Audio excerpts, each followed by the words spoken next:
We believe government made a good decision in locking us down here in Luzon in March 17. Uh, but as it dragged down to where we are now, still under GCQ, what people should remind itself of is that there were a lot of interventions with regards to stimulus package for the poor, for those who lost jobs or got furloughed.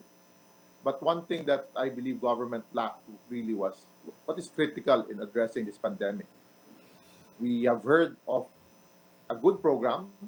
They call it the Task Force T3, testing, uh, tracing, and treating. But it's, as I've said, nearly 90 days, but testing capacity has not gone up. Mm-hmm. It's good that the private sector now is helping, that even private sector hospitals and laboratories are now helping increase that capacity. My fear is that as we demand from a business side, from an economic side, to get back to at least slowly to this new normal of how we can get our economy moving again, I fear of a second wave that might be blamed on the private sector. Mm-hmm. And suddenly we get locked down again. So that so-called V recovery might become a W recovery. That means our economic recovery goes up and down. So I believe government should really put more effort in this testing, tracing, and hope and treating. We have seen the numbers it goes up, still manageable given we're over 100 million people. But there are a lot of health interventions. After that, we need to focus more on really how can we get our economy back, this economic recovery, and that entails not only government initiatives, because I think government financially is really getting challenged, but how can we Mm-hmm. help the private sector really recover from big conglomerates to small and medium scale enterprises? Is it tax breaks? Is it subsidies? I think there was a good idea with the lockdown. We needed to keep it from spreading. When we extended it and used May 30, I remember IATF saying that May 30 is an important date because of we will have that capacity to test more. And they even said 30,000 tests a day. I think it took so much time to reach that level. And I believe, I still doubt if we are reaching that level. We could have done it as early as April. The testing, the tracing, even the quarantine facilities. But I think, as I've said, there was this initial mistake on the part of government that it's a nature also of leadership that they can do it alone. And they believe that.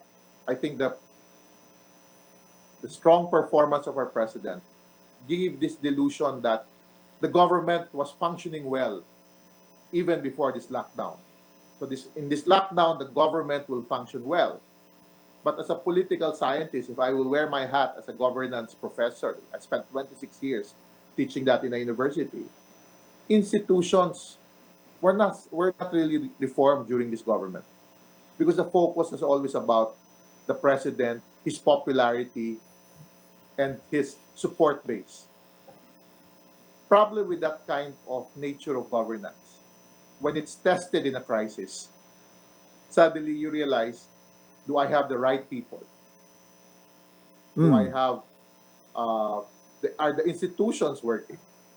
Then you get initially local government officials doing their own because they felt that the national government is lacking and wanted to support.